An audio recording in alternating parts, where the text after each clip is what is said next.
Hello বন্ধুরা, আমি Susmita spice of লাইফে তোমাদেরকে সুস্বাগতম। আজকে আমি বানাবো কাতলা মাছের ঝাল, কিন্তু একটু অন্য ধরনের, আমার মতো করে। চলো আমার সাথে তোমরাও বানিয়ে ফেলো। আর হ্যাঁ বন্ধুরা, আমার চ্যানেলটাকে সাবস্ক্রাইব করতে একদম ভুলো না। আর যারা নতুন দেখছো আমার ভিডিও, তারা অবশ্যই এক্ষুনি আমার চ্যানেলটাকে সাবস্ক্রাইব করো। আর হ্যাঁ, বেল আইকনটা প্রেস করে দিও, যাতে আমার সমস্ত ভিডিও তোমাদের কাছে পৌঁছে যায়। আর অনেক অনেক শেয়ার করো, আর লাইক করো, আর কমেন্টে অবশ্যই জানিও।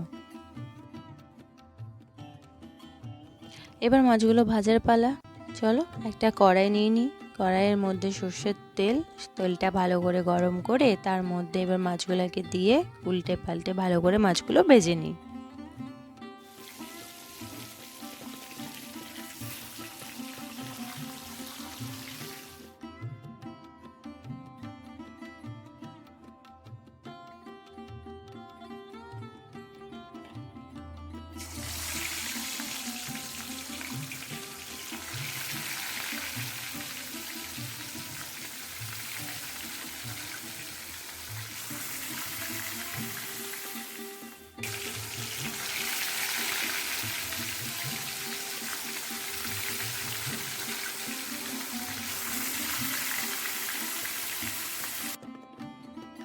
তো মাছগুলো এবার আমার উল্টে পাল্টে ভালো করে ভাজা হয়ে গেল। এবার মাছগুলোকে একটি পাত্রে আমি তুলে নেব আস্তে আস্তে করে।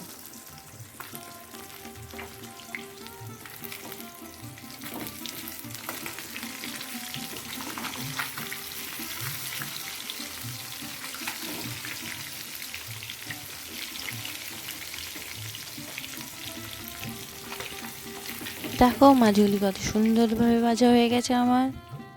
এবার আমি একটা মশলা রেডি করব। তার জন্য নিয়ে নিয়েছি একটা ব্লেন্ডারের মধ্যে নিলাম কিছু কুচানো পেঁয়াজ, আর নিলাম কিছু রসুনের কোয়া, আর নিয়েছি একটু কাঁচা লঙ্কা, একটু সাদা সর্ষে, একটু কালো সর্ষে, আর নেব গোটা জিরে, একটু গোলমরিচ, একটু সর্ষের তেল, আর তার সাথে অ্যাড করব একটু জল।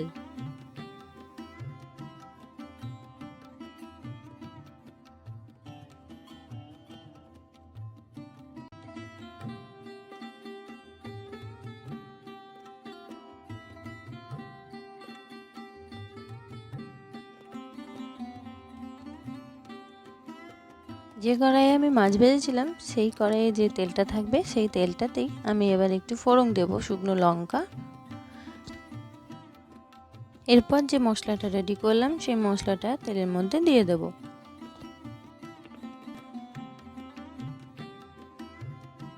মশলাটা একটু নাড়াচাড়া করার পরে একটু দেব হলুদ গুঁড়ি, নিজেদের স্বাদ অনুসারে দেব একটু নুন আর একটু চিনি, আর এর সাথে অ্যাড করব একটু কাশ্মীরি লাল লঙ্কা।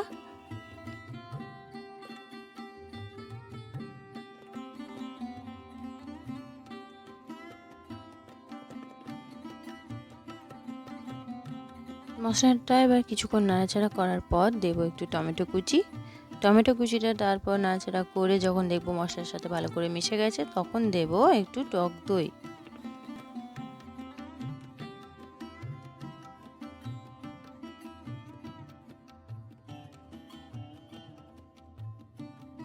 এবার আমার মশলা কষানো হয়ে গেছে, ভালোভাবে তেল ছেড়ে দিয়েছে দেখো। এরপর আমি অ্যাড করব এর মধ্যে একটু জল।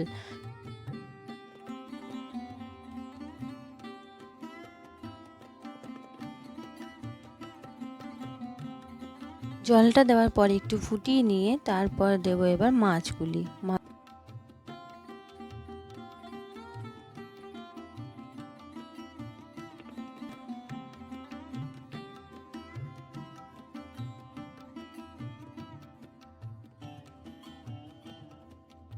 মাছ দেওয়ার পরও আমি আর কিছুক্ষণ ফুটিয়ে নেব, যাতে রসটা ভালো করে মাছের ভেতরে ঢুকে যায়। এরপর দেব একটু ধনেপাতা কুচি, যাতে দেখতেও সুন্দর লাগে এবং ধনেপাতার স্বাদটাও মাছের ঝালে বেশ ভালো লাগে। আর তার সাথে দেব দুটো কাঁচা লঙ্কা চিড়ে।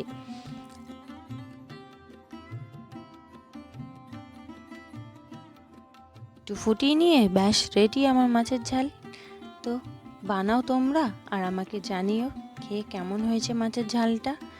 আমার তো বেশ ভালো লেগেছে খেয়ে। দেখো কত সুন্দর দেখতেও লাগছে। কমেন্টে অবশ্যই জানিও কেমন খেতে হলো। টাটা।